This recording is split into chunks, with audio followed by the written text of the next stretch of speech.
መጫወቱ ተረጋጋ። መደገም አለበት ጌም። እንዴት ለአንድ አካውንት 17 አንበሳ ይወርዳል? ለኔ ትንሹን አንበሳ እንኳን አልሰጠኝም እኮ። ድምጹን እንዳልሰማ እኮ ሚውት አድርጎ ነው የሰጠው። ከሱ ከሚዘፍነው ድምጽ እኮ ማለት የአንበሳዎቹ ድምጽ ያምራል። ምን አለ እሱን ብሰማ። ሶፍት ስጠኝ። ካሰርኩኝ አሁን 5 ሚሊዮን ብር ብቻ ነው የሰራሁት። የዲኮርና የሶፋ አይችልም። መደገም አለበት። ሲጀመር ወንድ ልጅ አይስክሬም ምናምን እንደዚህ ሲልስ ምናምን ማየት በጣም የሚደብረኝ። አንተ ደግሞ አይስክሬም እልሳለሁ እንጂ እበላለሁ ታዲያ ይባላል? እናንተ እንደዚህ ትልሳለህ ታዲያ? እኔ ሲጀመር የሚያስደስተኝ ፈን ያለውም መላስ ነው። እሱም እውነቱን ነው። እኔም የሚያስደስተኝ መላስ ነው እኮ። እኔ ግን ወንድ ልጅ ሆኖ አይስክሬም መላስ አለበት ብዬ አላምንም። የምን አይስክሬም? ዛሬ ከኮልፌው ጀማ ጋር ስፖርት እየሰራን እንውላለን። ወደ ኋላ ብሎ ነገር የለም።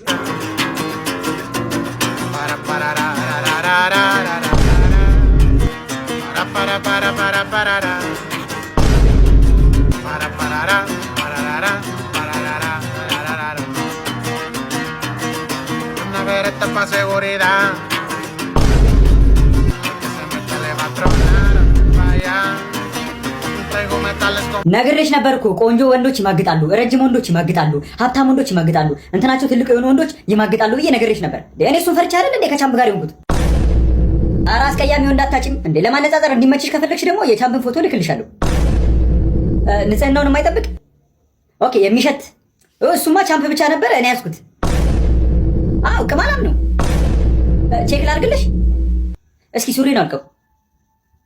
አይ አለ ማለት እንኳን ይከብዳል። በቃ ፎቶውን እልክልሻለሁ ታይዋለሽ።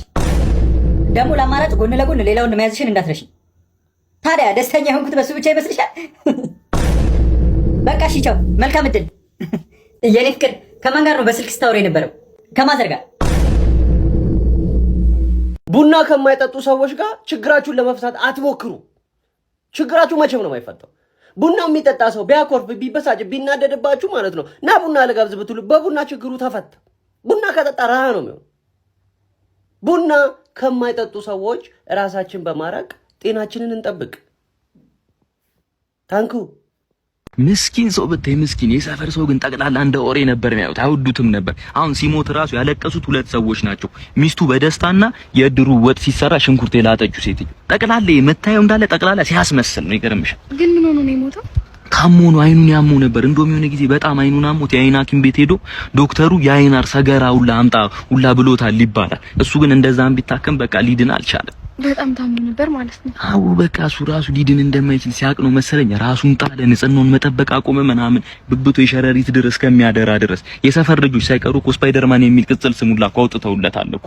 እንደዚህ እስኪባል ታዲያ ሚስቱ የት ነበረች? እንደዚህ ነው ያችሁት? አታያትም? እንዲያችሁትና እኮ ሚስቱ እዚህ ሆና ነው ታዲያ ይሄ ሁሉ ነገር ሲባል ዝም ያለችው? አትወደውማ መጀመሪያም ቢሆን ማለት ነው።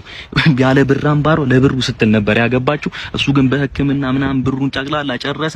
አሁን ሲሞት ራሱ ያለቀሰችው ለቅሶ ማለት ነው የሀዘን ሳይሆን የ50 ሚሊዮን ብር ሎተሪ ወጣላት ነው የምትመስለው ደስታዋ። ገና ከሆንኩ ለአርቦ እኮ ነጭ ለበስ ነው ምናምን ስትያለሽ ነው ላኩ ሰምቻታለሁ እኮ በጆሮዬ።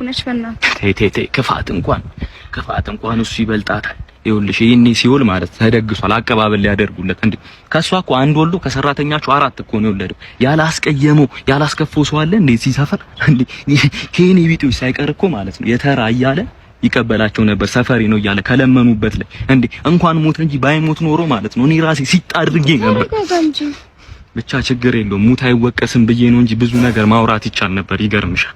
ግን አንቺ ማን ነሽ? እዚህ ሰፈር አይቼሽ አላውቅም። እንዴት ተገኘሽ እዚህ ለቅሶ ላይ? እኔ አንቺ የመጀመሪያ ልጁ ነኝ ከጸሐፊ ወለደኝ። ልጁ? አዎ ልጁ። ፊላ ባለፈው እንዳረከኝ አድርገኝ። አንቺ እሱ ነገር ሱስ ሊሆነብሽ ነው እንዴ? በእናትህ እንደሱ አትበለኝ። እኔ እኮ አባትሽ እኮ እንዳይቆጡ ወይ ዞር እንበል እንዴ? እንችላለን። ኧረ በቃ ነሽ። አንተ ያልተደረጋል እንደው? ቋንት ይሄኛ አንጫ አተ ዋይፋይ ፓስወርድ ሰጠኝ ብለህ ነው እዚህ መተኛት የጀመርከው?